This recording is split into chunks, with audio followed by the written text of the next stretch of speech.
एक छोटे से गांव में दो भाई रहते थे, अर्जुन और अद्विक।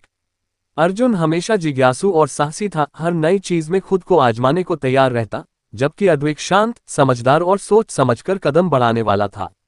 दोनों भाई बचपन से ही बहुत मिलनसार थे, लेकिन कभी कभी उनकी अलग सोच छोटी बहसों का कारण बन जाती। एक दिन घर की पुरानी अलमारी की सफाई करते समय उन्हें एक धूल भरी किताब मिली।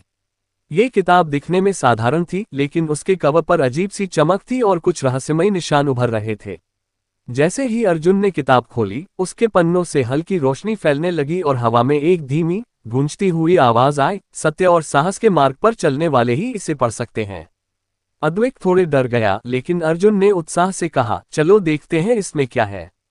जैसे ही दोनों भाई ने किताब पढ़ना शुरू किया, उन्हें अचानक महसूस हुआ कि उनके कमरे का वातावरण बदल गया है।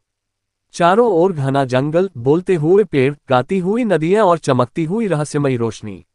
अर्जुन और अद्वैत समझ गए कि यह केवल किताब नहीं, बल्कि एक जादुई दुनिया का प्रवेश द्वार है। जंगल में कदम रखते ही उन्हें पहली चुनौती मिली, एक विशाल पहाड़, जिसके ऊपर केवल वही जा सकते थे जो अपने डर और लालच को छोड़ सकें। अर्जुन अपनी बहादुरी दिखाते हुए आगे बढ़ा, लेकिन अद्वैत ने शांत होकर रास्ता देखा। दोनों ने मिलकर पहाड़ पार किया। रास्ते में उन्हें रहस्यमयी जीव मिले, एक पक्षी जिसने उनसे पहाड़ की सही दिशा के बारे में सवाल पूछा, और एक झरना जिसने डर और भ्रम की आवाजें सुनाई। जैसे जैसे दोनों आगे बढ़ते गए, जंगल और रहस्यमयी हो गया।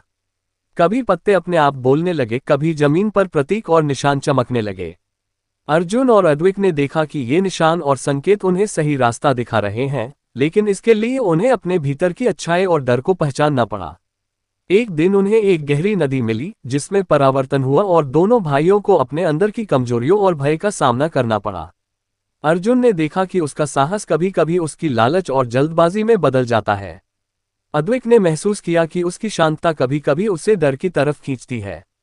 दोनों ने मिलकर खुद को समझा और सीखा कि सच्ची ताकत केवल बाहरी बहादुरी में नहीं, बल्कि आत्म जागरूकता और आपसी सहयोग में है।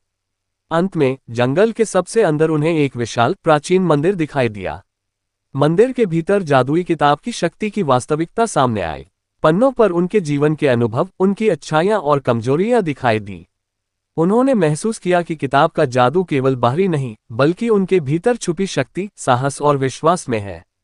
जैसे ही उन्होंने ये समझा, किताब ने हल्की रोशनी छोड़ते हुए उन्हें उनके कमरे में वापस भेज दिया।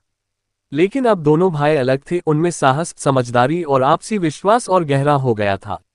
उन्होंने देखा कि किताब अब सामान्य दिख रही थी, लेकिन उनके भीतर की सीख हमेशा के लिए जिंदा रही। अर्जुन और अद्वैत ने तय किया कि वे इस जादुई अनुभव को केवल अपनी भक्ति और साहस के लिए इस्तेमाल करेंगे। गांव के लोग अब उन्हें और भी समझदार और बहादुर मानने लगे। दोनों भाई जानते थे कि जीवन की हर कठिनाई और रहस्य का सामना साहस, समझदारी और आपसी विश्वास के साथ ही किया जा सकता है।